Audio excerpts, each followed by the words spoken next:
Hermanos amados, vamos a comenzar entonces a internarnos en la segunda mitad de la tribulación, de los 7 años, de la 70ª semana de Daniel, como ya lo hemos visto, de la famosa profecía ahí en el capítulo 9 de Daniel. Aquí entonces nosotros hemos visto hasta el momento diferentes escenarios durante estos 3 años y medio que hemos estado viendo hasta el capítulo 9. Ahí terminan los 3 años y medio con la sexta trompeta. Y ahora falta la séptima, que es la trompeta final con la cual entramos al escenario final. ¿Mm?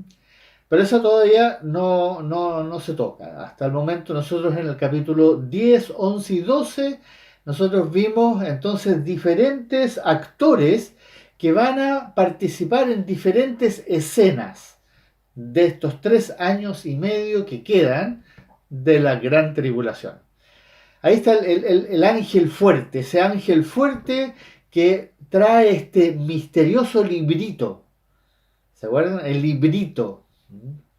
Y que finalmente se lo da a Juan y que Juan se lo tenía que comer y que iba a ser dulce en la boca y amargo en el vientre cuando en el fondo iba a ser muy, muy interesante, muy maravilloso todo lo que decía, pero cuando uno internaliza, como lo vimos en el estudio y también ustedes respondieron ahí en las preguntas, va a ser amargo. No lo va a enfermar, no, pero cuando uno toma conciencia de la verdad, como lo estamos haciendo nosotros con Apocalipsis, nos damos cuenta de que la cosa es seria y uno de a poco empieza a tomar conciencia y la cosa se empieza a poner cada vez más eh, preocupante en el sentido en que esto realmente lo que viene no es solamente un castigo, no, es el final, es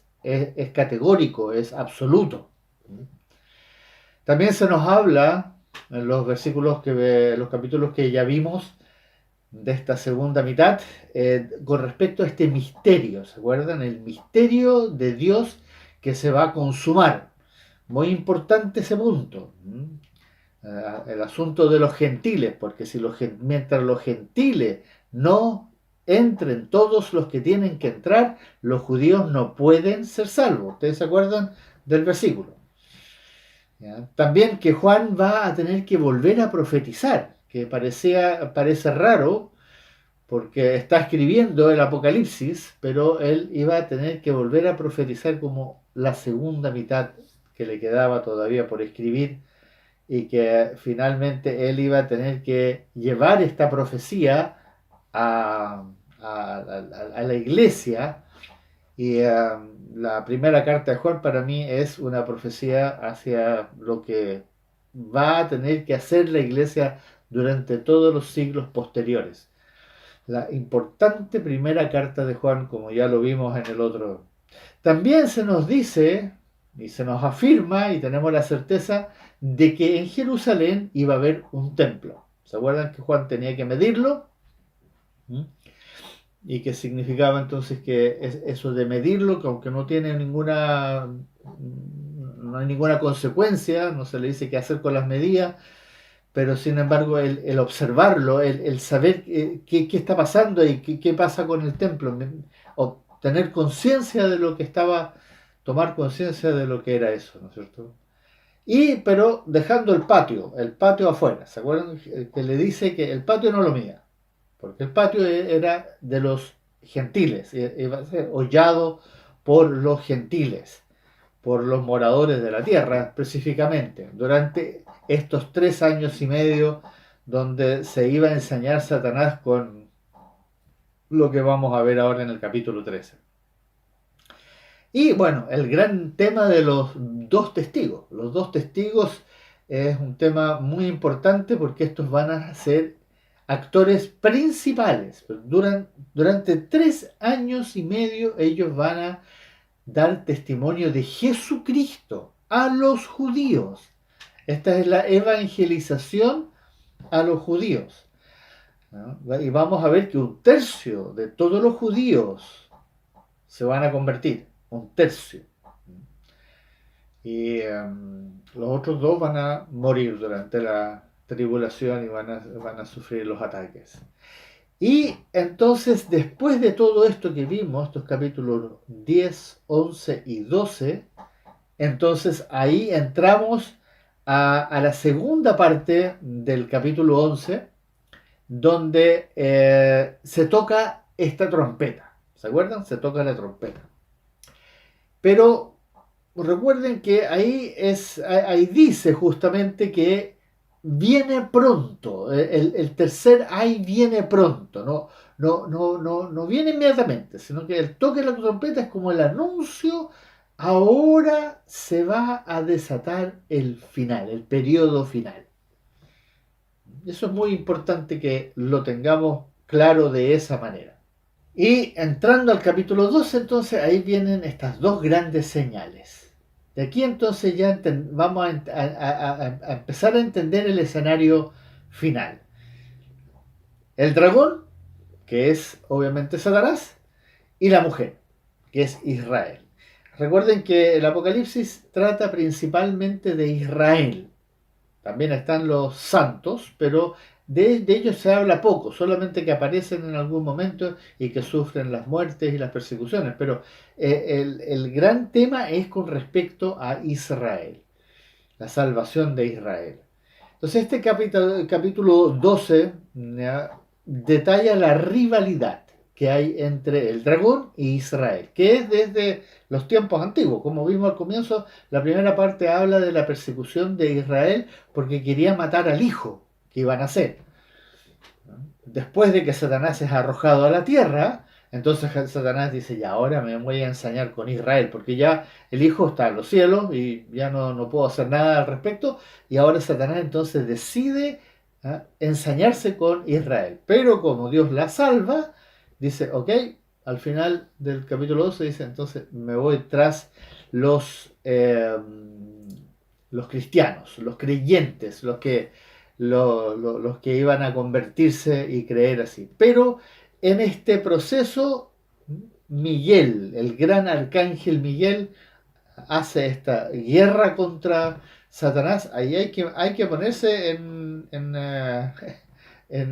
como dijimos, en el escenario, una guerra en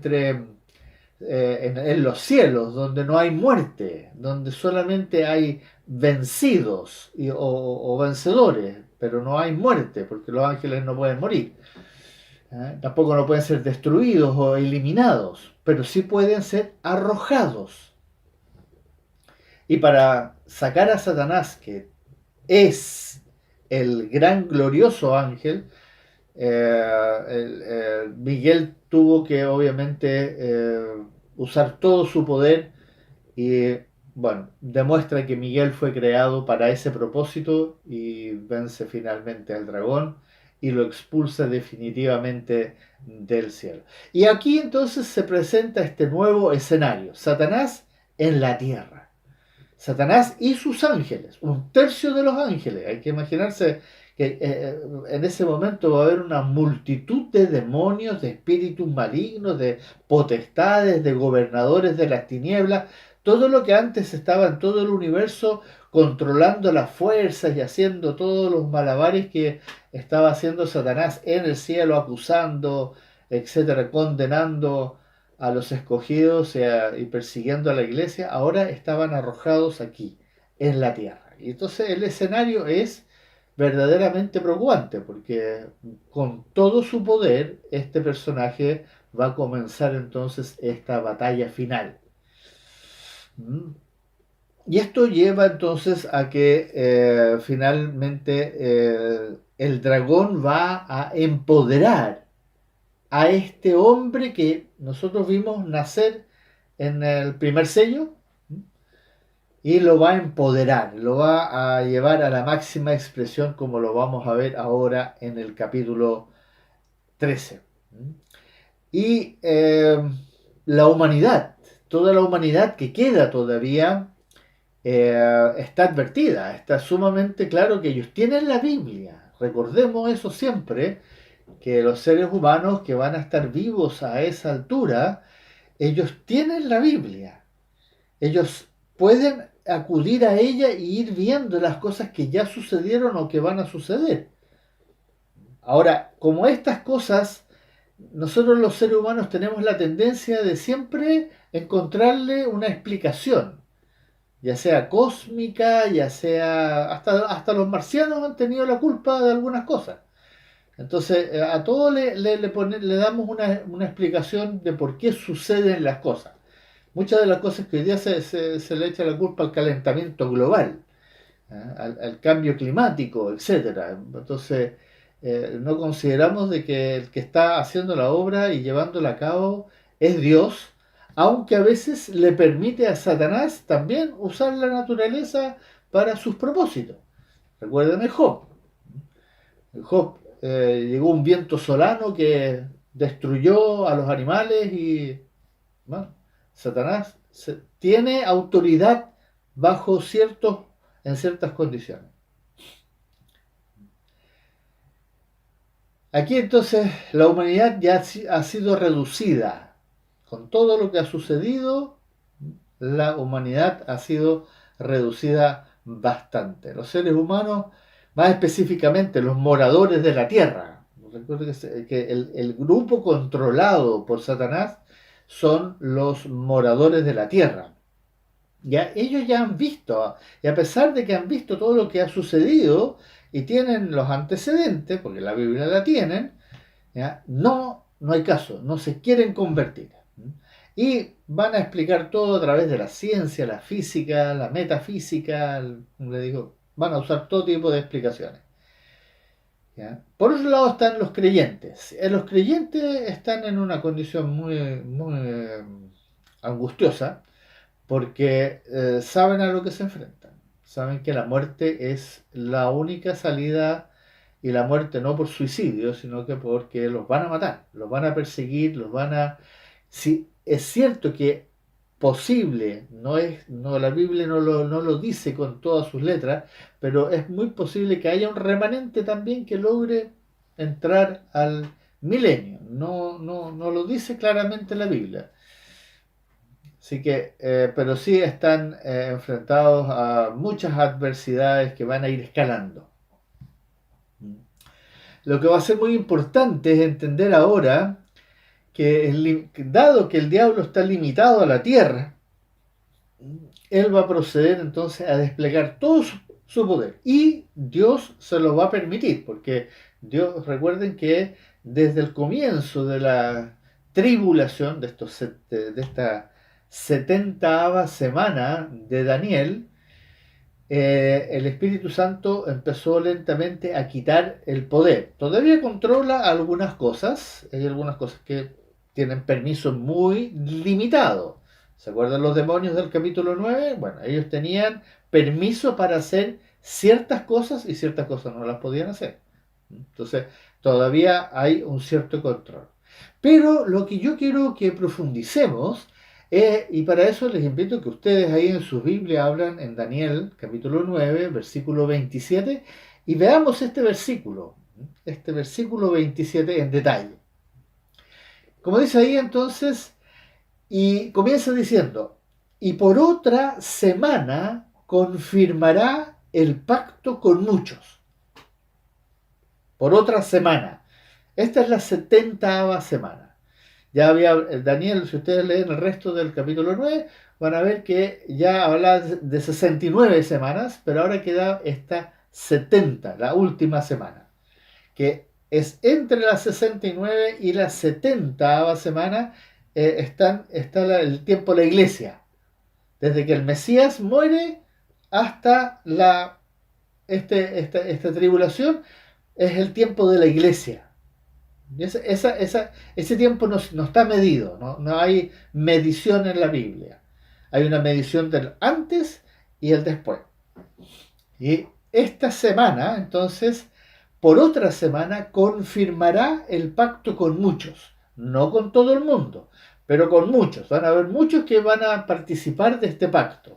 Y ahí es muy interesante pensar lo que está pasando en este momento con este pacto de paz que se está gestando en el Medio Oriente, del cual Donald Trump es el que lo inició, pero está liderado por su yerno, Kushner, que es judío, y involucra a muchas naciones, no a todas, pero a muchas, incluso a los chinos. Y ya han logrado que estén de acuerdo y cada uno ha participado dando sus opiniones. Entonces, estamos hablando de que aquí hay que poner atención a eso que se está gestando. Y Arabia Saudita, que es como, no es el líder de los países árabes, pero son un reinado. Es uno de los pocos reinados que queda en el mundo árabe. Hay jeques y árabes y tienen toda esta jerarquía. Y estos están de acuerdo, ya firmaron, ya están aceptando de que lo que se está proponiendo es bueno. Entonces, aquí va a empezar a evolucionar hacia el resto del mundo árabe, que son los musulmanes, básicamente. Aunque ellos tienen algunas diferencias entre sí en cuanto a los credos, pero aquí se empieza a gestar algo. Y continúa diciendo el versículo, a la mitad de la semana hará cesar el sacrificio y la ofrenda. A la mitad de la semana. Pongan atención, este versículo 27 tiene todos los pasos. Una semana, pacto. Está bien. Pero a la mitad de la semana, ahí viene la traición. Hará cesar el sacrificio y la ofrenda. Le prohíbe a los judíos continuar con sus sacrificios diarios que estaban haciendo todos los días. Y ahí vamos a ver varios versículos cuando lleguemos al punto.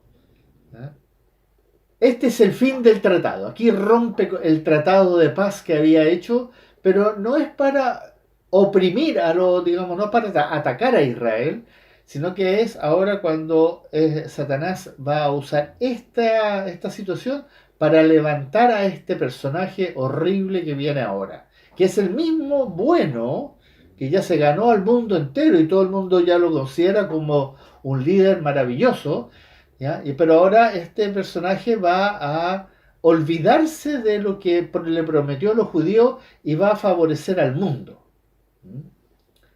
Y continúa diciendo, después de que haga cesar el sacrificio y la ofrenda, dice, después, con la muchedumbre de las abominaciones, vendrá el desolador.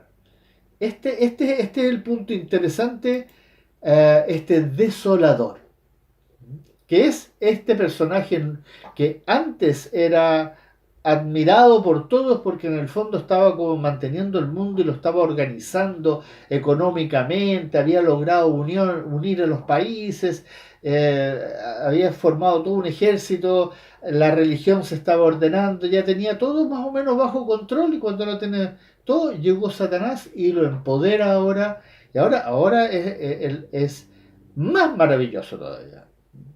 Nosotros sabemos que es horrible, pero el mundo hay que entender que el mundo lo va a ver a este personaje como, no sé, pues, el Salvador. Y de hecho va a llegar el punto en que van a creer que es Dios.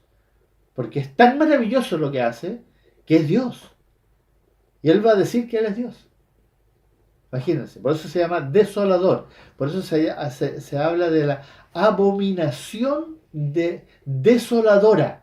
Que Daniel va a hablar, lo vamos a ver después. La bestia, esta es la bestia. Que no está solo. Por eso es una bestia especial que vamos a ver en el capítulo 13. Pero continúa el versículo diciendo, hasta que venga la consumación. El fin de los 3 años y medio. Hasta que se consuma toda la obra de Satanás. Justo hasta la guerra del Armagedón. ¿Y qué dice al final? Y lo que está determinado se derrame sobre el desolador. ¿Y qué está determinado? Que este desolador va a terminar, es el primero, junto al falso profeta, porque en el fondo los dos trabajan juntos, son los primeros que van a ser arrojados al infierno. Todavía no hay nadie en el infierno. Hasta este punto no ha habido nadie en el infierno. ¿Quiénes son los dos? La bestia y el falso profeta. Las dos bestias en el fondo. Van a ser arrojadas, son los primeros arrojados. Satanás todavía no es arrojado al infierno, es puesto en prisión y va a salir al final de los 1000 años. Es bien interesante porque uno a veces cree que el infierno ya está habitado. No, todavía no hay nadie en el infierno. En el lago de fuego, es el infierno eterno. Están en el lugar de tormento, en el Hades, ¿eh? Como se dice, pero todavía no están en el infierno. Ojo. Y ahora les quiero invitar entonces que veamos este cuadro que vamos a ver para iniciar el estudio del capítulo 13. Pero antes, hermanos amados, les invito a que oremos, que le pidamos a nuestro Padre Celestial que nos ayude a, a prepararnos porque lo que viene es complejo y necesitamos poder entenderlo con su ayuda. Oremos. Amado Padre Celestial, aquí estamos para comenzar este estudio del capítulo 13 y queremos pedirte en el nombre de Jesús, por favor ayúdanos, oh Dios eterno, ayúdanos a entender bien estas cosas en las cuales vamos a aprender quiénes son estos dos horribles personajes que se van a levantar y que van a blasfemar contra tu santo nombre y que van a hollar la ciudad santa y van a perseguir a tu pueblo y a tus hijos y a tus hijas, a los escogidos, pero que va a ser vencido, pero sin embargo van a causar mucho estrago y daño durante estos 3 años y medio. Te pido, Padre, que cada uno de mis hermanos y hermanas que están escuchando y que van a participar en este estudio, les bendigas con sabiduría e inteligencia espiritual. En el nombre de Jesús te lo pedimos. Amén. Este cuadro que vemos acá entonces como va a ayudar a entender un poco lo que vamos a enfrentar de aquí en adelante. ¿Ya? Entonces, nuevamente aquí tenemos la tribulación, los primeros 3 años y medio y la gran tribulación. Y lo que nosotros nos encontramos en este momento es lo que justamente vimos acá en Daniel 9:27.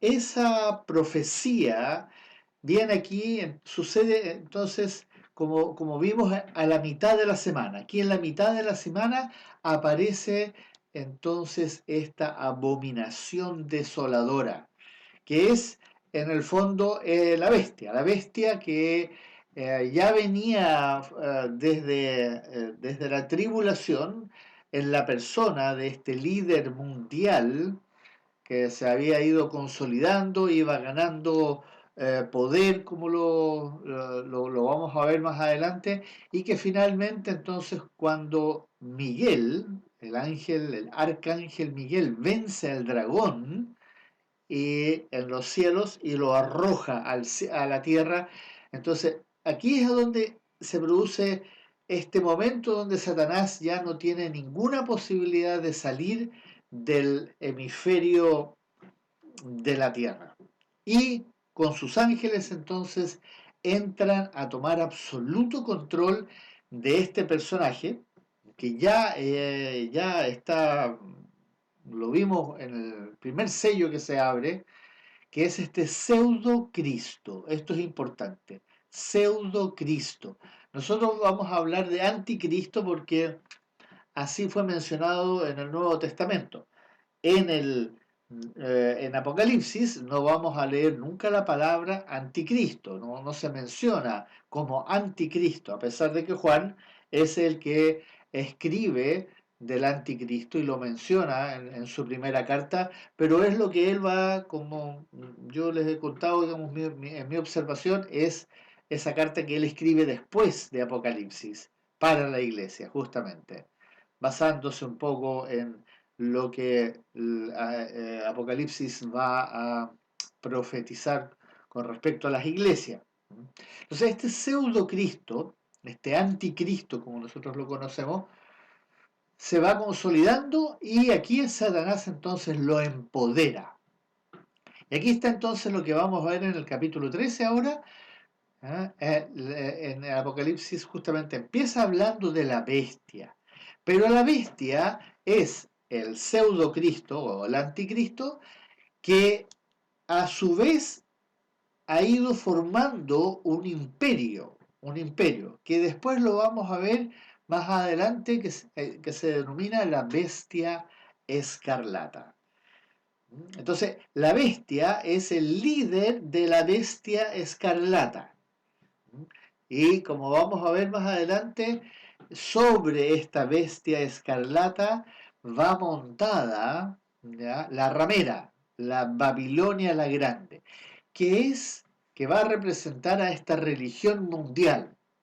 Y aquí es bien interesante porque esta religión mundial no es el catolicismo, o como se dice exclusivamente el Vaticano, pero todo indica que es el Vaticano el que va a ser el que lidera esta religión. Y del Vaticano lo más probable es que van a ser este falso profeta. La segunda bestia. Capítulo 13 se mencionan dos bestias. Una que sale del mar y una que sale de la tierra. Y la que sale de la tierra es la que va entonces a tener mucho poder, pero solamente en la presencia de la bestia, y, eh, y va a ser entonces el líder religioso, este tremendo y magnífico líder religioso que va a convencer, y lo más probable es que ya venía formándose aquí y ya tenía reputación y ya había logrado congeniar a otras religiones, porque no nos olvidemos que esta ramera, esta religión mundial, va a ser entonces esta religión compuesta. Ahora, en este momento las religiones satánicas son el Vaticano, los musulmanes, los hindúes, los budistas también son un tipo de religión. En realidad ellos no creen en Dios, pero creen en o siguen las filosofías de Buda. ¿Ah? Y después están los shintoístas, que son los japoneses y otros del Oriente, que no creen en Buda, pero creen en las filosofías formadas por hombres. Y todas estas religiones van a tener que ser de alguna forma consolidadas. Y alguien va a ser el que lo va a lograr. Y es aquí en donde nace este falso profeta, que junto con la bestia, el pseudo Cristo o el anticristo, como lo hemos escuchado hablar antes, pero ahora, como les digo, no se menciona la palabra anticristo, la bestia, van a ir juntos hasta que finalmente ellos dos, el falso profeta y el anticristo, se van a unir para la batalla final y van a destruir a la ramera. Esta religión no va a seguir sirviendo, va a tener que ser eliminada completamente, y, y solamente los pueblos del mundo, entonces la bestia escarlata continúa hasta el final a la guerra del Armagedón. Pero ahora nos encontramos entonces en esta situación intermedia. Justo aquí, en el paso, como dice Daniel 9:27, a la mitad de la semana. Aquí es cuando el anticristo, ¿ya?, se empodera, con Satanás lo empodera, y él entonces hace cesar la, el sacrificio y la ofrenda que los judíos estaban llevando a cabo. ¿Con quienes? El líder mundial, este líder mundial que no tiene nombre y que no tiene ningún título a esta altura, solamente, ¿se acuerdan en el sello, en el primer sello que dice, y salió venciendo para vencer? ¿Ya? Cabalgaba en un caballo blanco, era un hombre que obviamente tenía o había logrado, como dice también en Daniel, dice que él hizo un pacto por 7 días, por esta semana, con los judíos. Había logrado un pacto donde había paz en el Medio Oriente. Pero era solamente para engañarlos. Y aquí finalmente se produce el engaño, y de aquí en adelante entonces los judíos van a ser sometidos. Y como vamos a leer y escuchar aquí en el capítulo 13, eh, estos dos personajes entonces van a eh, atacar primeramente a los judíos, que como lo aprendimos en el capítulo 12, la mujer, Israel, huye al desierto, es protegida por Dios durante estos 3 años y medio. El remanente de todos los judíos que habían, un tercio es librado, 2 tercios va a ser muerto. Es importante, eso lo vamos a ver más adelante. Y aquí entra entonces el ministerio de los dos testigos que vimos en el capítulo 11. Y aquí también entra el ministerio de los 144 que habíamos visto antes, que en el capítulo 14 se va a retomar. Entonces aquí está este cuadro que nos permite más o menos entender esta transición entre la tribulación y la gran tribulación. Entonces, ¿quiénes son los actores? Los dos testigos, la bestia, el falso profeta y los 144.000. Y estos van a ser los actores principales. Pero están los moradores de la tierra, que van a estar aquí metidos en este cuento de la bestia escarlata y de la religión mundial. Están los creyentes, los que se van a convertir. Y vamos a ver que no van a aceptar la marca, etcétera. Todas esas cosas que vamos a ir viendo de aquí en adelante. Pero para que tengamos una idea, este cuadro entonces nos muestra lo que se había ido preparando. El mundo ya ha sufrido una pérdida enorme de seres humanos. Recordemos que un tercio de la población fue muerta, un cuarto de la población fue muerta, más todos los que murieron por otras razones. Entonces, estamos hablando de un número muy importante de la población que ya fue aniquilada. Pero todavía queda un consolidado y principalmente, al parecer, va a ser parecido a lo que uno podría considerar el antiguo Europa, Roma, el Imperio Romano, ahí todo lo que es Medio Oriente, los judíos, el norte de África, como que la población quedó ahí reducida. El resto, al parecer, ya está prácticamente destruido. Entonces es muy interesante pensar que de aquí en adelante estamos hablando de menos de la mitad de la población de la Tierra está viva.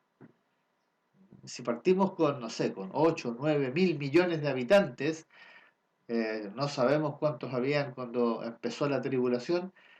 Entonces estamos hablando de que estamos hablando no más allá de, no sé, 4 mil millones de habitantes, quizás incluso menos, que todavía es un número importante, pero reducido al área que estamos viendo, va a estar concentrado.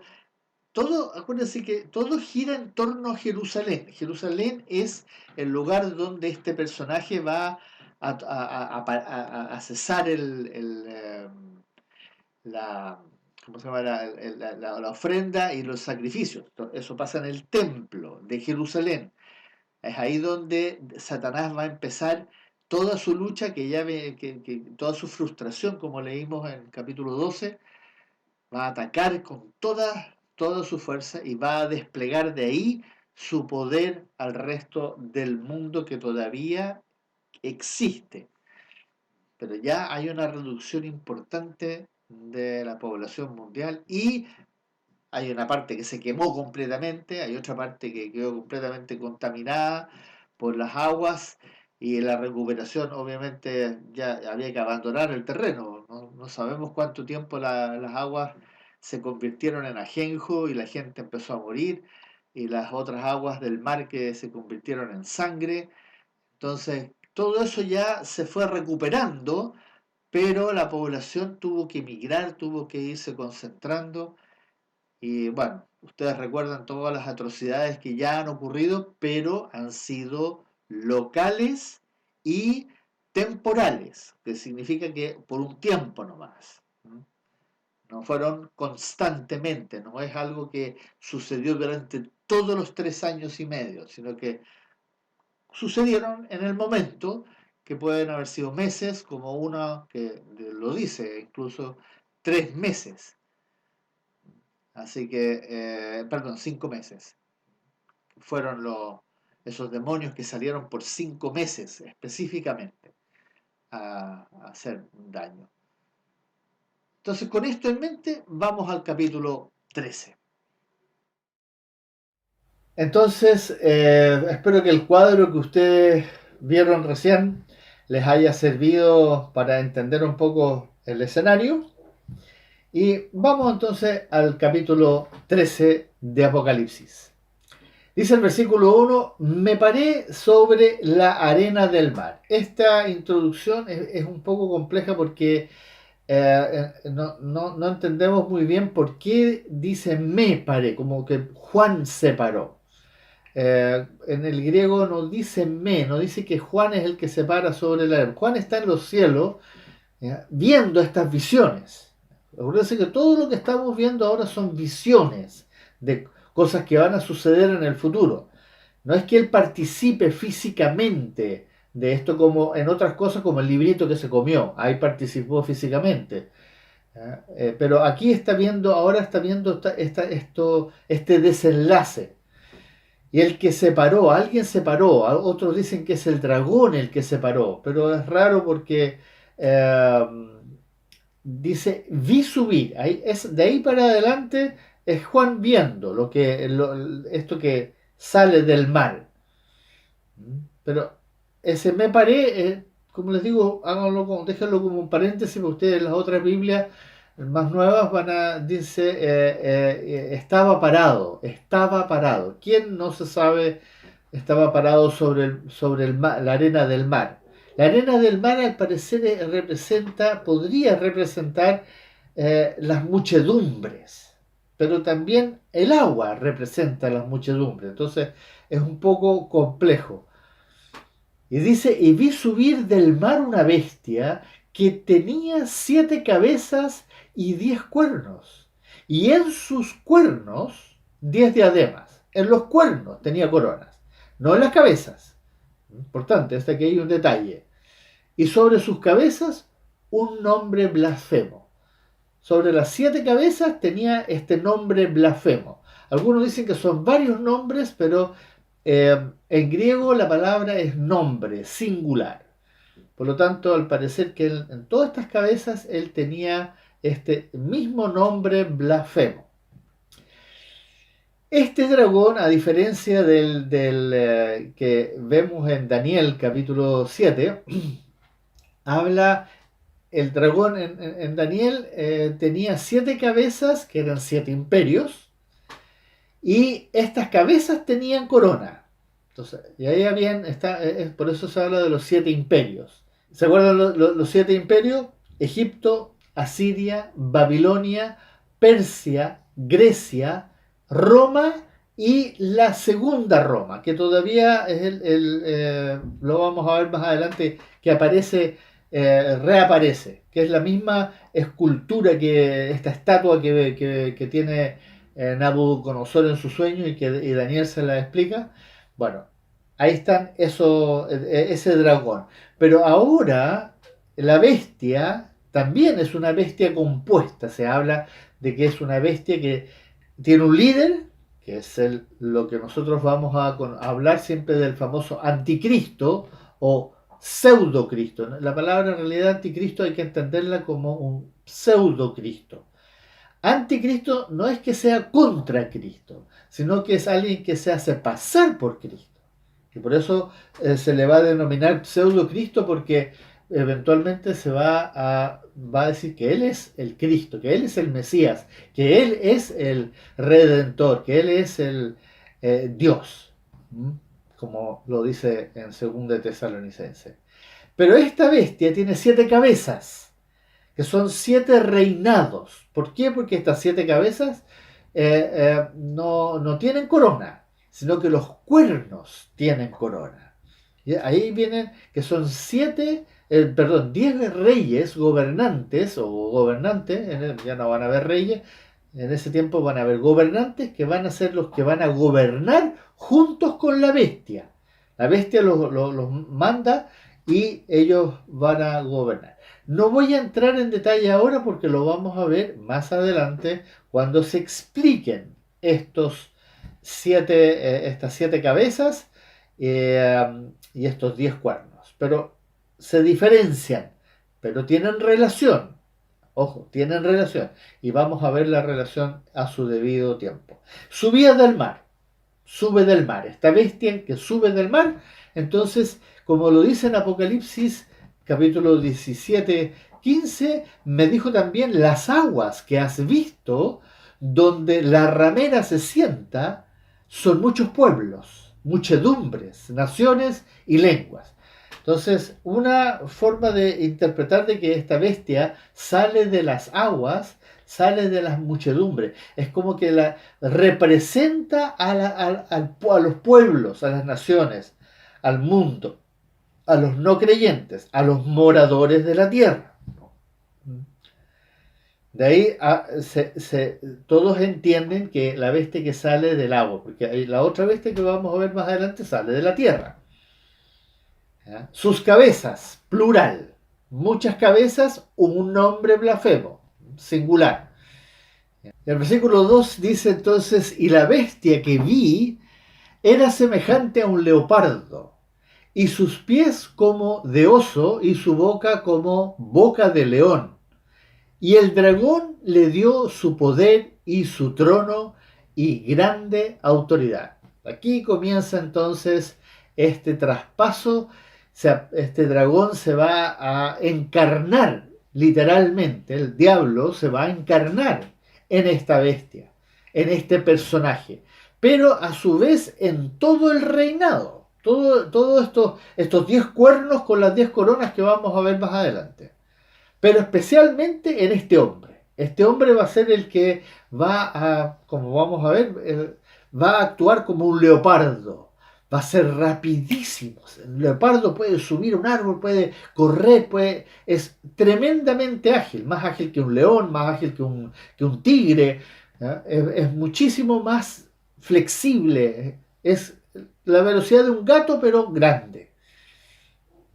El oso tiene poder en sus de abrazar, de dar zarpazos, tiene poder, tiene un poder pero impresionante, muchísimo más fuerte también que un tigre, que un león, que las uñas de un oso pueden cortar, pero con una fuerza impresionante. Y el león, ¿en qué se caracteriza el león? El rugido. La voz, tiene una voz pero potentísima, tanto que se le llama el rey de la selva por ese rugir.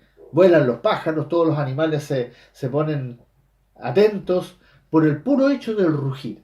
Entonces estas 3 características tiene ahora esta bestia, que son diferentes a las bestias mencionadas en Daniel. En Daniel se habla de 3 bestias. Una que es como un leopardo, otra que es como un oso y otra que es como. Y ahí está hablando de los imperios que reinaron. Y ahí está, es diferente, por eso no vamos a entrar a verlos y a compararlos.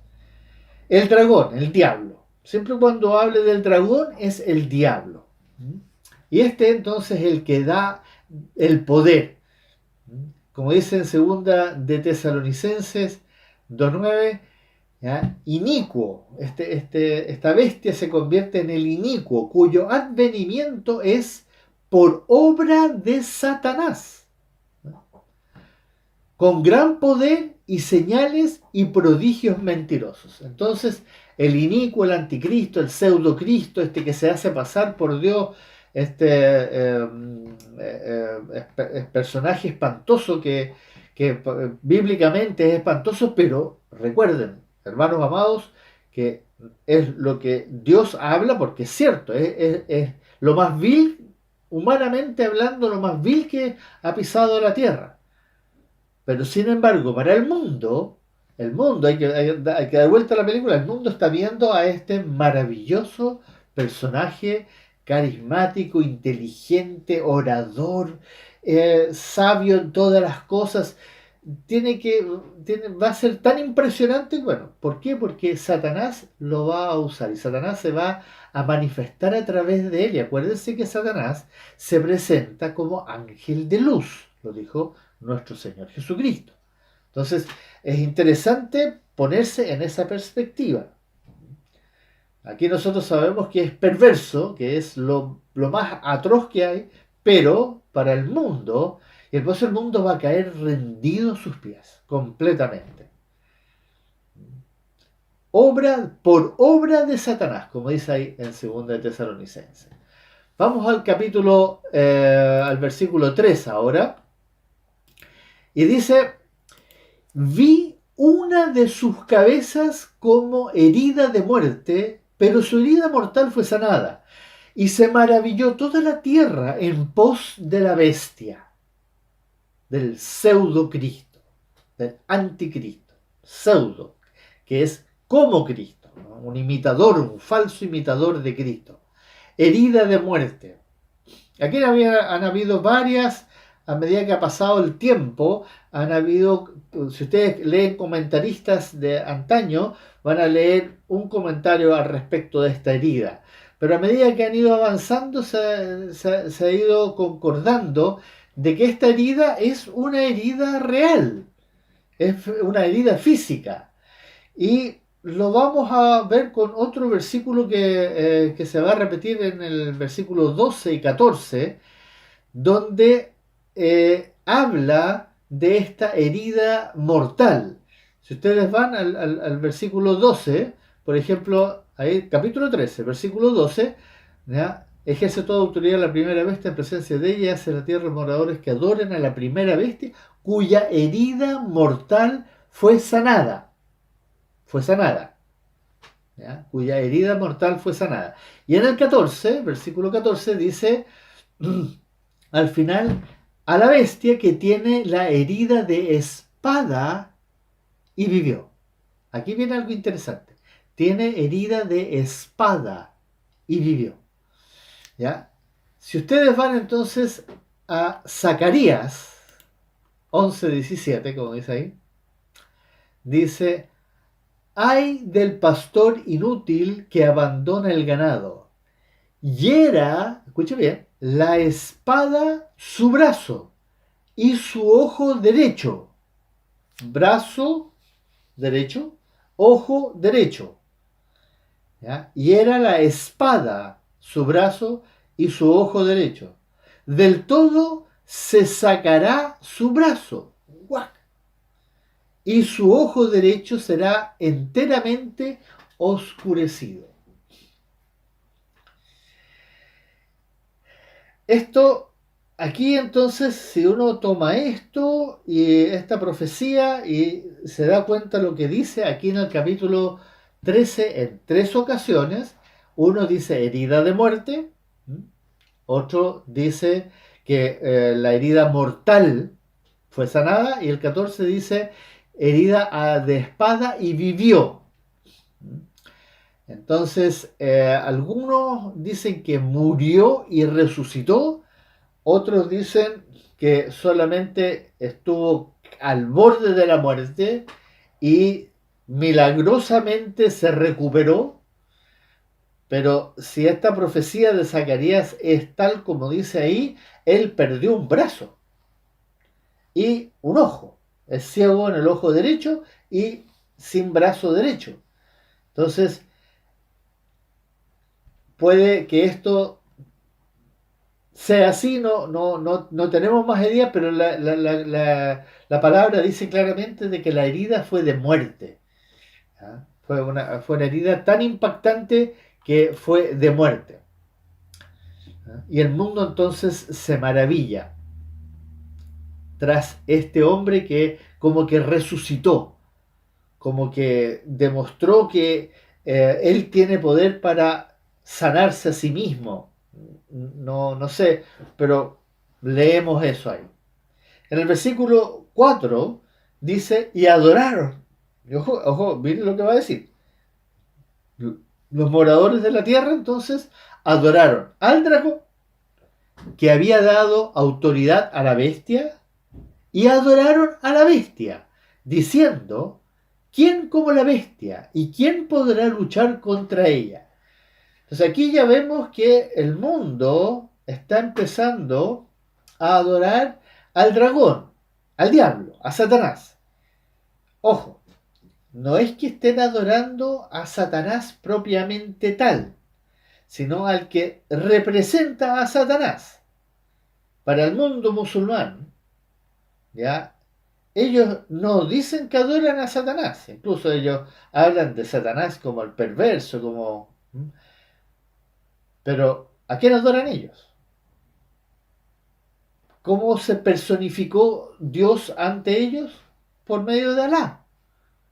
Alá es el Dios diabólico al cual ellos adoran. Los hindúes, ¿a quién adoran ellos? ¿A qué Dios es el máximo? La máxima es Krishna. Ahora tienen Brahma, Vishnu, etcétera, tienen una serie de dioses más, pero el que lidera, el creador para ellos es Krishna. Satanás, nombre Krishna, pseudo Cristo. ¿A quienes adoran los budistas? A un hombre que dice que tiene los conocimientos, es una forma de adorar a Satanás. Ahora, si tú les dices tú estás adorando a Satanás, te van a decir tú estás loco, se sienten insultados. Pero ojo, aquí van a adorar al dragón. Y al mismo tiempo, mientras adoran a este Dios que van a tener en ese momento, que van a adorar a la bestia, que es este líder que salvó al mundo y que mantiene al mundo a pesar de todos los horrores que han sucedido, que no dice que le echan la culpa a los cristianos, pero los cristianos van a pagar el pato de alguna forma. Este líder entonces va a mantener esto bajo control y los va a estar beneficiando, y como lo leímos en 2 Tesalonicenses 2:9, ya él va a tener gran poder, y bueno, lo vamos a ver más adelante, va a hacer señales, prodigios, todo engaño, pero lo va a hacer y la gente va a hacer. Entonces van a adorar al dragón, a este Dios que es el que le da el poder, y a esta bestia que se dice que es. ¿Ya? Entonces aquí podemos ver cómo va a imitar a Jesús. Jesús decía que él era el Hijo de Dios. Bueno, este líder, esta bestia, es el que va a representar y va a ser yo soy Dios. Y va a mostrar su poder. Vamos al versículo 5 y 6. En el 5 entonces dice, también se le dio boca, ¿ya? León, se le dio boca que hablaba grandes cosas y blasfemias, y se le dio autoridad para actuar 42 meses. Aquí está clarito de nuevo, como lo vimos en el capítulo 12, aquí también dice que por 42 meses, 3 años y medio, 1260 días, siempre lo mismo, se va a repetir. Y se le dio boca para que hablase grandes cosas. También vuelva lo que decía ahí en 2 Tesalonicenses, ¿ya? Que va a hablar, pero aquí dice blasfemias. Para nosotros, los cristianos, y para Dios son blasfemias. Pero para el mundo es como lo que los ateos que hoy día escuchan hablar a los que no creen en Dios y a los científicos que hablan de la evolución. Para ellos esto todo tiene mucho sentido, lo encuentran maravilloso y incluso se gozan, porque como que les valida su irracionalidad. Pero para nosotros es blasfemia. Todo aquel que hable de la evolución está blasfemando contra Dios, porque está negando la creación, niega al creador. Entonces es blasfemia. Pero para ellos no lo es, ¿me entienden? es él. Pero ellos van a blasfemar. ¿Cómo van a blasfemar? De esa manera. Van a decir grandes cosas. En Daniel, como ustedes ven ahí, Daniel 7, tanto en el versículo 8, el 25 y el 20, dice, y una boca que hablará grandes cosas, y hablará palabras contra el Altísimo, y boca que hablaba grandes cosas. Ya desde ahí está profetizando de este inicuo, de este perverso, de este personaje horrible que se va a levantar, que va a hacer eso, que va a tener esta característica, que siempre va a hablar cosas muy impresionantes, muy interesantes, convincentes. ¿Ya? Y, y, ahí está las referencias en las cuales podemos ver en 2 de Tesalonicenses 2:4, el cual se opone y se levanta contra todo lo que se llama Dios o es objeto de culto, tanto que se sienta en el templo de Dios como Dios, haciéndose pasar por Dios. ¿Se fijan? Ahí lo vemos clarito. Este personaje que está profetizado ahí en 2 Tesalonicenses es este que se sienta en el templo, y este es el momento en el cual él va a tomar control y les va a quitar el templo a los judíos y se va a sentar en el templo y se va a hacer pasar por Dios, pero como si él fuera Dios. Y la gente entonces va a gozarse, como dice el 6, volviendo al capítulo 13, versículo 6, y abrió su boca en blasfemias contra Dios, para blasfemar de su nombre, de su tabernáculo y de los que moran en el cielo. Así que va a negar, y la blasfemia no es que hable insultos directamente, sino que literalmente lo va a descalificar y va a decir que no es cierto, que esto es una mentira, y bla, bla, bla. Como lo dicen hoy día los hindúes. Los hindúes nos consideran a nosotros los cristianos que estamos locos. Los budistas también estamos locos y hablan contra nuestro Dios. Los musulmanes, los judíos, hoy día hablan contra Cristo. Lo niegan. El negarlo es blasfemar contra Cristo. Entonces, es terrible cuando hablan de otro que no sea el único Dios verdadero. Cada vez que alguien habla de otro, de María, de los santos, de estas animitas que hay en algunas partes, todo esto que empiezan a hablar de otra cosa que no sea el verdadero Dios, Jesucristo, están blasfemando. Eso es blasfemia. Entonces, la blasfemia no es insultos verbales contra Dios, sino que es negar a Dios. Es literalmente hablar de otro que tiene el poder o es superior a Dios o que Dios no existe. Y ahora el versículo 7. El versículo 7 es interesante porque y se le permitió hacer guerra contra los santos, lo que vimos anteriormente. Se le permitió hacer guerra contra los santos y vencerlos. También se le dio autoridad sobre toda tribu, pueblo, lengua y nación. En otras palabras, este personaje, esta bestia, este pseudo Cristo o anticristo como nosotros lo conocemos, es un personaje que se va a levantar de una forma impresionante, hermanos. Nosotros no hay que menospreciarlo. Va a ser un encantador. Va a ser algo maravilloso que el mundo va a anhelar por todas partes, pero va a terminar haciendo guerra contra los santos. Como lo vimos en el capítulo 12, ¿se acuerdan? Él persigue a la mujer, a Israel. Israel es llevado al desierto y protegido por Dios, el remanente, no todo Israel. ¿Y qué hace? Entonces dice al final del 12, dice que él entonces siguió a los que habían nacido de la mujer, que son los cristianos. Y les hace guerra y los vence. Dice que los va a vencer. En Daniel 7:21 dice, y veía yo que este cuerno hacía guerra contra los santos y los vencía.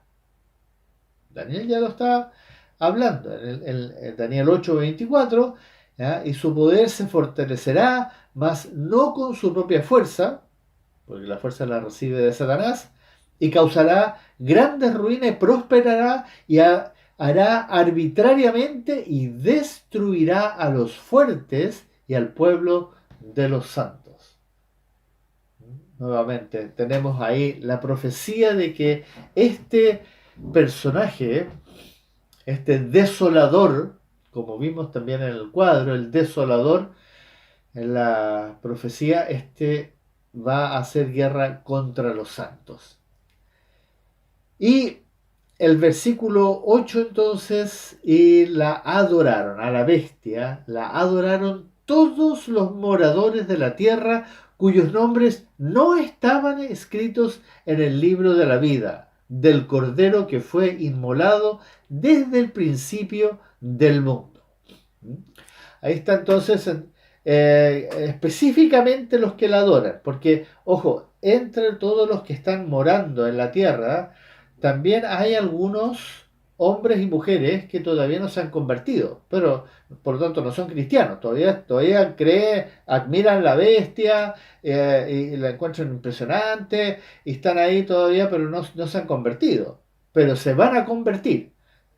Por eso dice muy específicamente ahí, adoraban los moradores cuyos nombres no estaban inscritos en el libro de la vida. Recuerden que todos los escogidos y los predestinados ya estaban escritos en el libro de la vida antes de la fundación del mundo.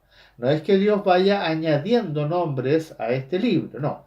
Todos los que están inscritos en el libro de la vida ya estaban inscritos antes. Por eso son escogidos y predestinados, como dice en Efesios capítulo 1. Es muy importante eso, que lo tengamos en claro, para no confundirnos con que algunos se fueron añadiendo a medida que pasaba el tiempo. Versículos 9 y 10. Aquí esto es algo difícil. Dice el 9, si alguno tiene oído, oiga. Esto viene del capítulo 2 y 3, ¿se acuerdan que terminaba el que tiene oídos, oiga lo que el Espíritu dice? Bueno, el que tiene oído, oiga, ponga atención.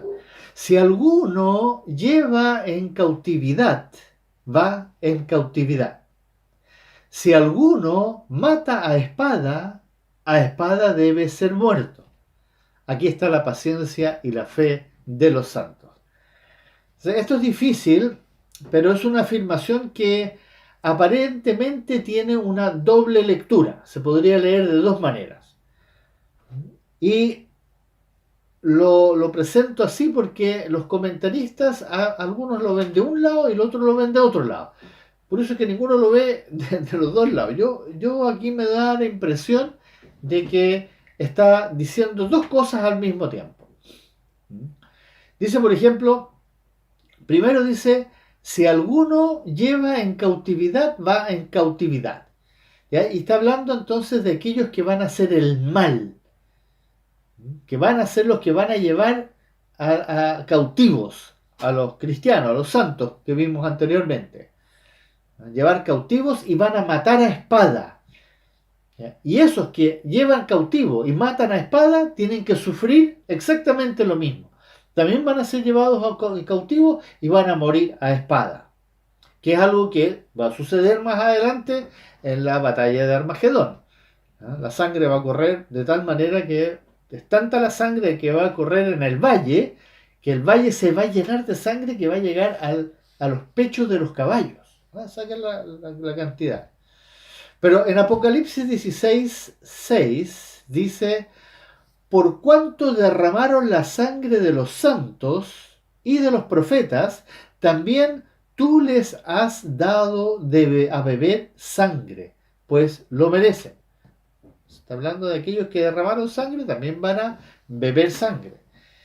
Y en Isaías 26:21 dice, porque he aquí que Jehová sale de su lugar para castigar a los moradores de la tierra por su maldad contra él. y la tierra descubrirá la sangre derramada sobre ella, y no encubrirá y llamás a sus muertos. Entonces, aquí también nos da como un indicio de que todos aquellos que hagan el mal a los santos van a sufrir de igual manera. Por otro lado está lo que podría, también se puede leer, de que los santos que van a vivir durante estos 3 años y medio de la gran tribulación van a sufrir tanto la cautividad como morir por la espada, decapitados como lo vamos a leer entonces justamente en Apocalipsis 24. Y vi tronos y se sentaron sobre ellos los que recibieron facultad de juzgar, y vi las almas de los decapitados por causa del testimonio de Jesús y por la palabra de Dios. ¿Ya? Los decapitados. Así que la muerte que van a sufrir principalmente los santos durante este tiempo, que van a ser llevados a cautividad y que van a ser maltratados, va a ser eh, justamente por espada, por ser decapitados.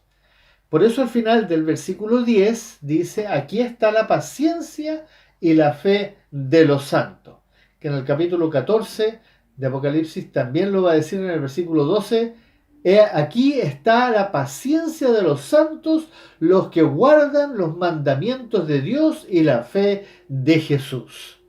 Así llegamos, hermanos amados, al versículo 11, y aquí aparece en el escenario esta segunda bestia.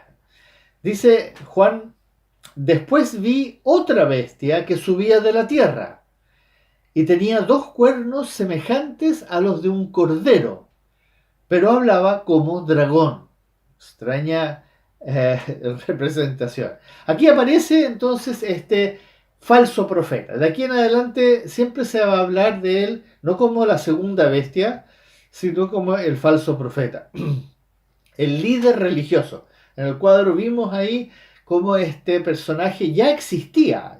No es alguien que apareció así, pero de la nada, sino que este hombre ya existía, pero todavía no había sido empoderado. En Apocalipsis 16, por ejemplo, versículo 13, va a hablar ahí ya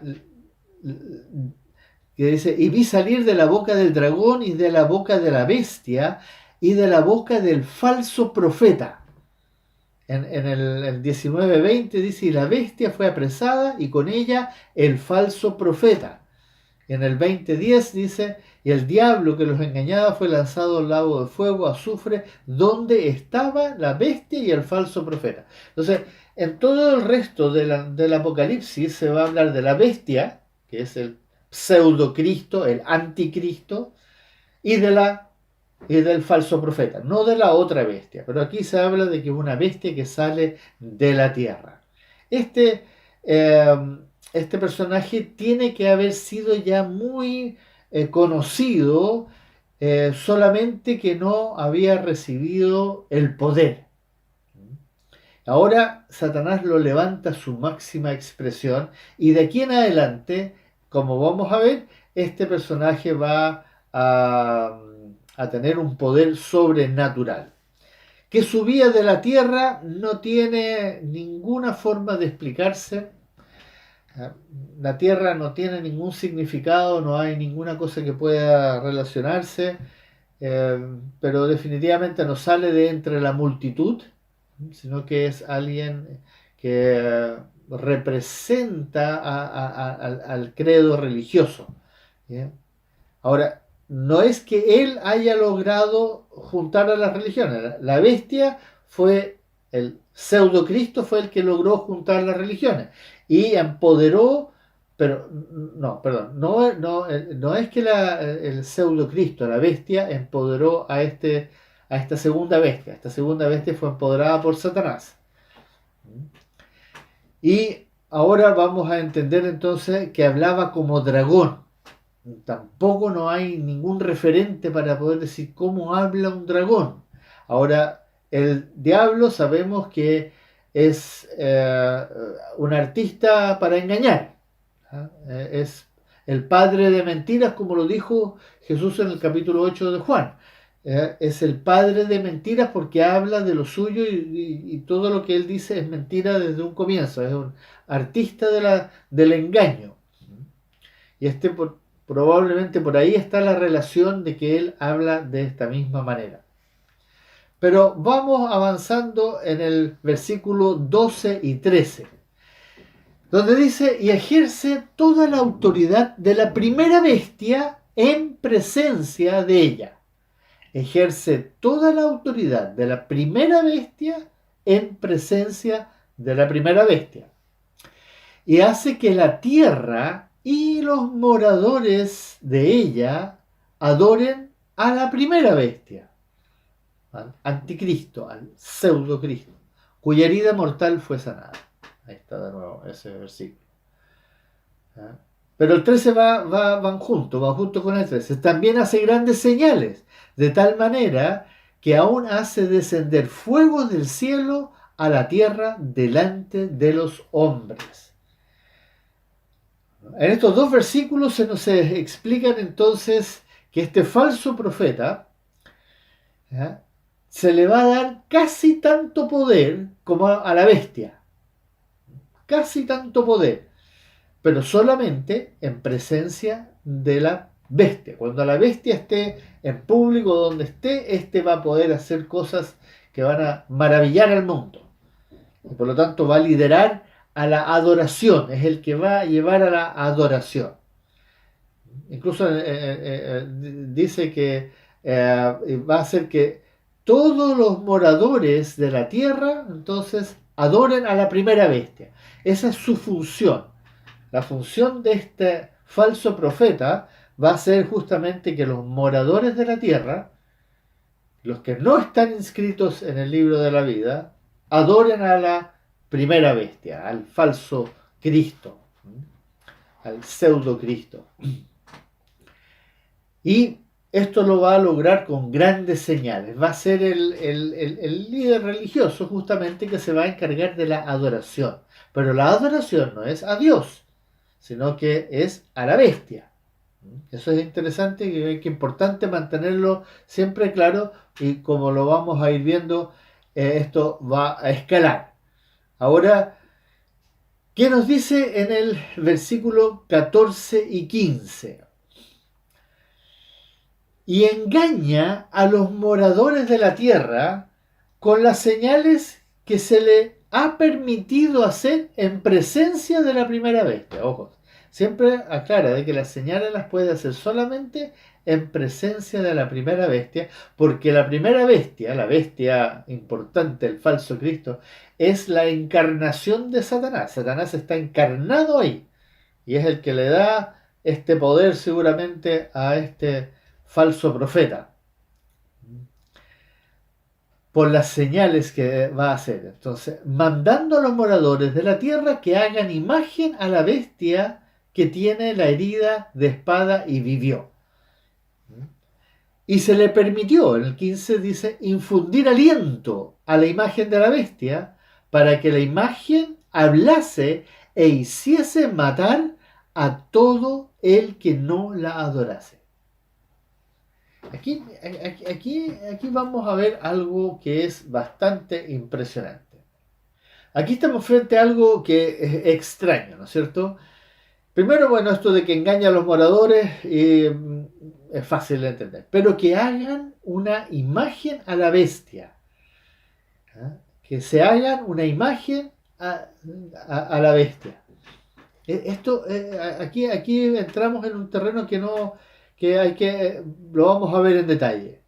La misma que tiene la herida. Entonces estamos hablando de la imagen del anticristo, de este pseudo Cristo, ¿no es cierto? Y que además, dice en el 15, que se le permitió infundir aliento a esta imagen, como que la imagen toma vida, para que la imagen hablase. Pero no solo que la imagen pueda hablar, sino que además que la imagen puede hacer, ¿qué dice al final del 15? Hiciese matar a todo el que no la adorase. Aquí me detuve mucho tiempo analizando y estudiando a través de todo lo que comentarios que pude encontrar. Y lo curioso es que todos hablan de una escultura. Dicen con una estatua. ¿Ya? Dice, si ustedes ponen atención, dice que los moradores de la tierra se les mandó a los moradores de la tierra que hagan imagen a la bestia. A los moradores. No dice que todos hicieran una imagen de la bestia. No, es todos tienen que hacer una imagen de la bestia. Entonces, si todos tienen que hacer una imagen de la bestia, entonces la imagen no necesariamente es una escultura. La palabra imagen en griego significa ícono, un ícono. Curiosamente, en el catolicismo ortodoxo no se usan figuras como en el catolicismo romano, que tienen santos y tienen vírgenes. No, ellos no tienen, ellos tienen imágenes, íconos. Son pequeñas tablitas, ¿ya?, que son cubiertas con láminas de oro y pintadas y tienen ciertas características y uno las cuelga en sus piezas. Son formas de tener visualmente las imágenes. Imagen significa ícono, un dibujo, una foto. Ahora, si nosotros nos venimos al tiempo moderno, ahora, a este tiempo y al tiempo que va a venir, estamos hablando, y si ustedes buscan en Google y dicen ícono, se van a encontrar con que ícono está, todo lo que está relacionado con la parte y las imágenes visuales, internet, fotografía, YouTube, etcétera. Todo lo que si buscan la relación, van a encontrar que todo lo que está en la computación. Entonces, si nosotros vamos un poco más al futuro, que ya, si esto sucede en un año más, en 5 años más, eh, ya a esa altura va a haber una capacidad de imagen que hoy día nosotros vemos en las películas de ciencia ficción. No sé si ustedes han visto en esas películas que de repente alguien toma un teléfono y lo pone en la mesa y sale y del teléfono sale una luz y sale una imagen, pero no una escultura, sino que una imagen de la persona con la que están hablando, pero es un holograma. Y esta imagen habla y te ve a ti y tú la ves a ella. Tú la puedes ver y puedes mirarte a los ojos, puedes discutir con ella y todo, y es como hablar con la persona. Puede ser de distintos tamaños, puede ser grande, puede ser chico, pero tú vas a estar hablando con una imagen en vivo, no por como nosotros lo estamos viendo acá por video. Esto, nosotros hoy día podemos hablar por teléfono con alguien y estar viéndolo en vivo y en directo, ¿no es cierto? Pero imagínense poner el teléfono en la mesa y que ahora la persona esté parada aquí en la mesa y tú la estés viendo en carne y hueso y estés hablando con ella como si estuvieras hablando, pero es un holograma de la persona que está al otro lado en la otra línea. Que se hagan una imagen. ¿Qué se refiere a hacerlo? Con las manos, tal vez simplemente bajar una aplicación al teléfono o al computador o no sé, un aparato, que venga un aparato electrónico que yo llegue y ponga, así como este, si lo pongo aquí, y este aparato entonces yo lo cargo y aquí sale la imagen o la cara de la bestia, de este personaje. Y imagínense que esto no sea solamente en tu casa, sino que sea en el colegio, en el trabajo, en el bus, en el tren, en el estadio, en donde sea, en la calle, que mi imagen pueda aparecer. Y cada vez que aparece, todo el mundo la adora. Y los que no la adoran, que dice al final, se le dio permiso que el que no la adora, la imagen le hiciese matar, ya sea en el lugar con un rayo láser, perfectamente la persona que se queda parada y no se arrodilla, ¡pum!, lo mata. O lo toman preso los demás porque no adoró la imagen y se lo llevan y lo matan. Entonces hay que, no sé, abrir la mente porque Esto de que se haga una sola imagen, que solamente esté en Jerusalén, una escultura, una estatua, y que todos los que están en Jerusalén la adoren, pero ¿qué pasa con el resto del mundo? Está hablando de todos los moradores de la tierra. Por lo tanto, yo me voy con el icono. Y el icono, electrónicamente hablando, es algo que se puede convertir en una imagen, ya sea en el computador.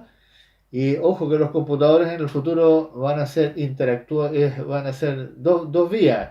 Yo lo que me están viendo, todo el mundo va a poder ver al otro, yo me puedo comunicar con personas abiertamente, no va a haber forma de esconderse. Tú donde estés, las cámaras van a estar en todas partes, como en las películas de ciencia ficción, hoy día lo vemos, películas policiales donde a uno lo pueden seguir por donde vaya, entró, salió adentro de un avión, adentro de un tren, adentro de un auto, de una calle a la otra. ¿Ya? La imagen, el anticristo va a poder ver a todos donde están. Y el que no la adore será muerto. Es un tema bien peludo y van a estar, por lo tanto, van a estar completamente subyugados por este personaje. Pero la mayoría lo van a hacer voluntario, no se van a oponer, porque este personaje va a ser no un dictador como lo entendemos nosotros, aunque va a ser un dictador absoluto, pero va a beneficiar, va a ser una persona que de alguna forma va a encantar a la gente, van a estar fascinados con él.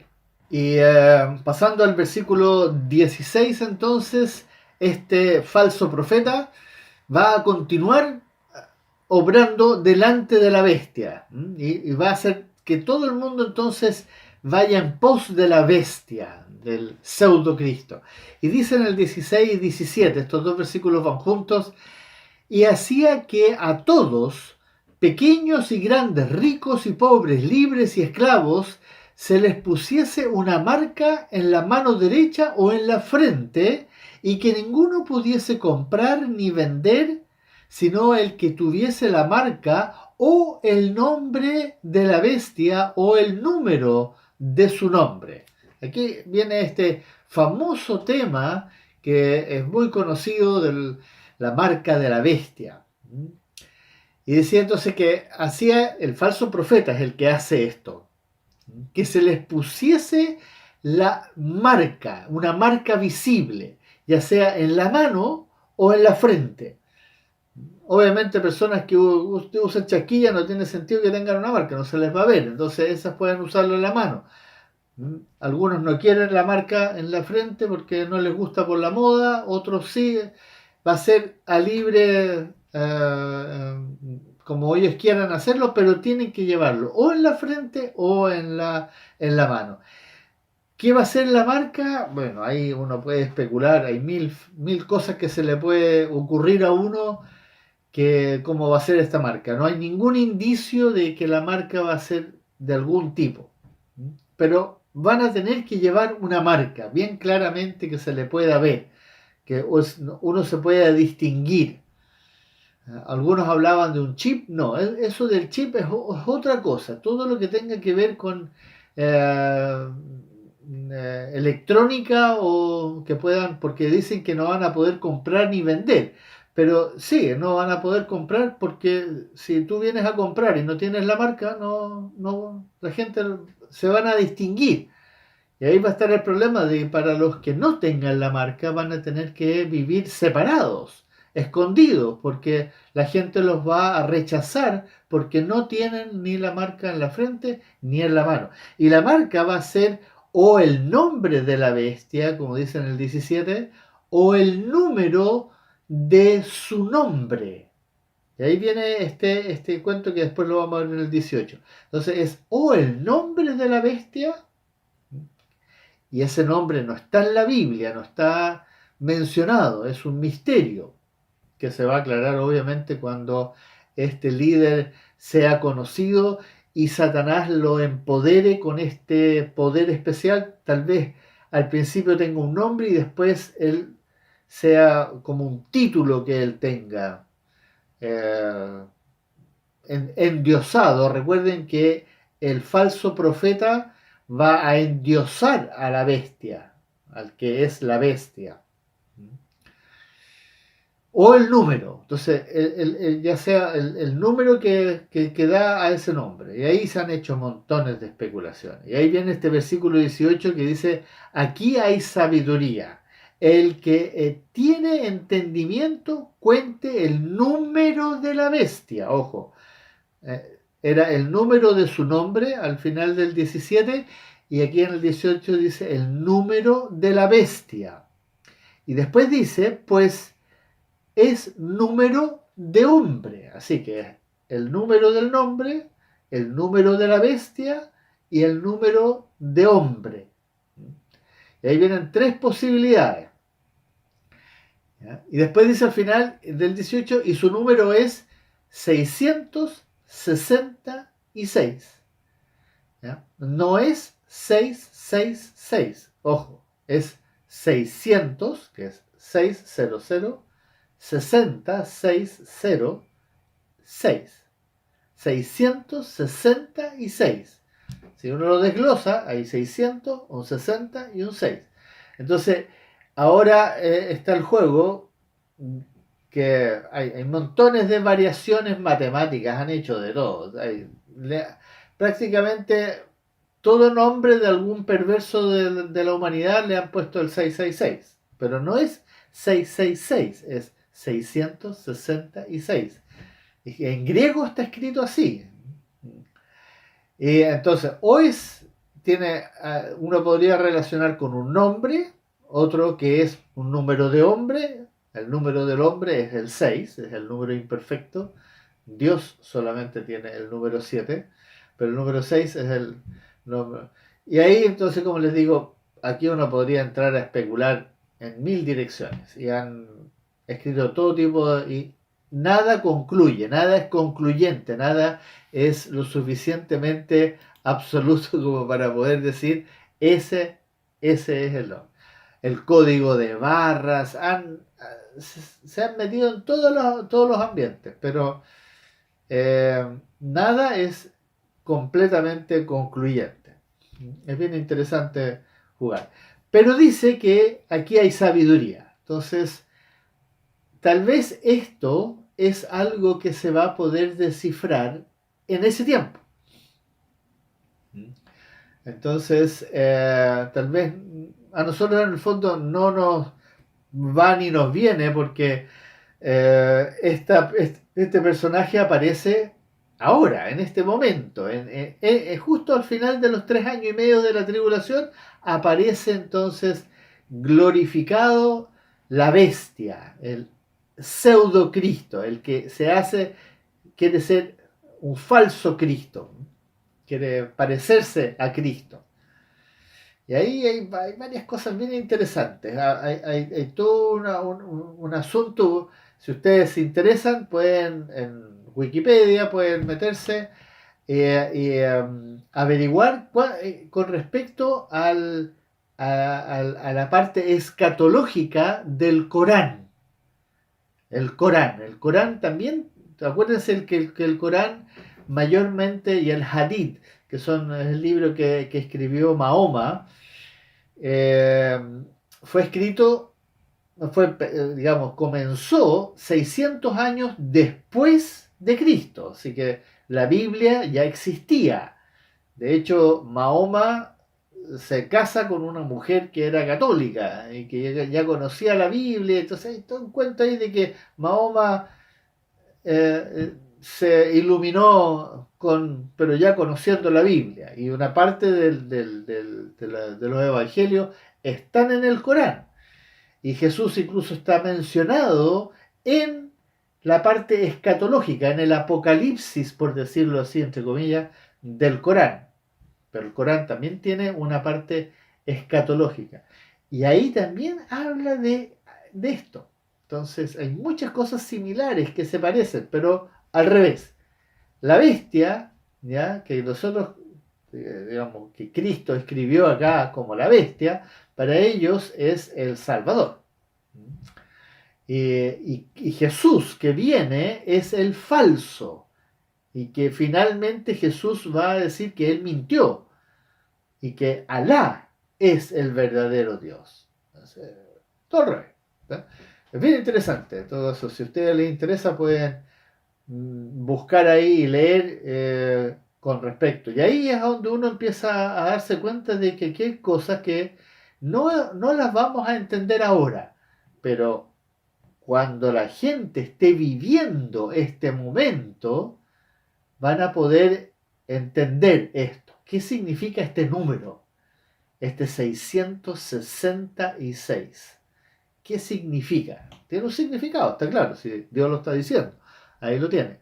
Pero a nosotros no nos interesa descifrarlo, no nos sirve de nada porque no vamos a, ojalá no vayamos a vivir esto. Nosotros anhelamos guardar los mandamientos y confesar el nombre de nuestro Señor Jesucristo delante de los hombres para ser aquellos de la iglesia de Filadelfia, que es la novia que va a ser llevada a la presencia del Señor cuando Él venga a buscar a su novia, al rapto. Y ya vamos a estar en los cielos, nosotros esto lo vamos a ver desde los cielos, si es que fuimos fieles y perseveramos y fuimos, como dice tantas veces, preparándonos para la venida de nuestro Señor, sobrios, atentos, velando, orando, sujetos al Señor, confiando en Él, nada más. Eso es lo que el Señor anhela y por eso nos revela esto que estamos estudiando nosotros acá.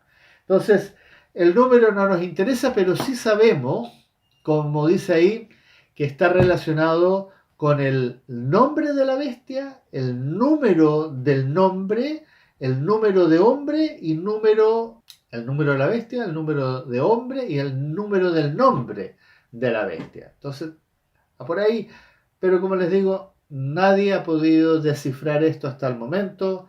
Han habido muchas especulaciones, hay libros escritos sobre este famoso número. Entonces, este capítulo 13, como lo vimos en el cuadro, es este intermedio, justo aquí. Aquí es donde se empodera, donde rompe con el pacto. ¿Y cómo lo rompe? Él detiene el sacrificio continuo. Ese sacrificio continuo que que estaban practicando los judíos, porque el templo era de ellos, aunque afuera estaban los gentiles, pero ellos seguían su culto ahí y ahora el anticristo es empoderado por el diablo, es poseído literalmente por el diablo. Y va entonces a tomar absoluto control sobre todo esto y de aquí en adelante entonces se va a desatar una lucha tremenda contra Israel y cuando él no logre hacer nada con Israel, él va entonces a perseguir a los santos que están esparcidos en el resto del mundo. Hermanos amados, les invito a que terminemos con una oración y al final les voy a dejar el cuadro para que lo puedan volver a mirar y meditar tranquilamente en lo que ahí se dice para prepararnos entonces para el resto que vamos a estudiar. Que el Señor les bendiga. Oremos, amados hermanos. Glorioso Señor, fue un capítulo intenso y te damos gracias porque nos sigues revelando de tu gloria, de tu majestad, de cómo tú estás en control de todas las cosas y que a pesar de que este horrible personaje junto al falso profeta van a causar tanto estrago sobre la humanidad, tú sin embargo estás igual controlándolo todo para que no se salgan y no vayan más allá de lo que tú les permites hacer. Padre Celestial, te damos gracias por habernos dado la oportunidad y el privilegio de haber estudiado este capítulo 13 y te pido por mis hermanos y hermanas nuevamente que tú les ayudes a prepararse para el próximo estudio del capítulo 14. Gracias, amado Dios. Dios. En el nombre de Jesús te damos la gloria, la honra, la alabanza, el imperio, el poder, el loor que solo tú te mereces porque tú solamente eres santo, santo, santo. En Cristo Jesús oramos. Amén.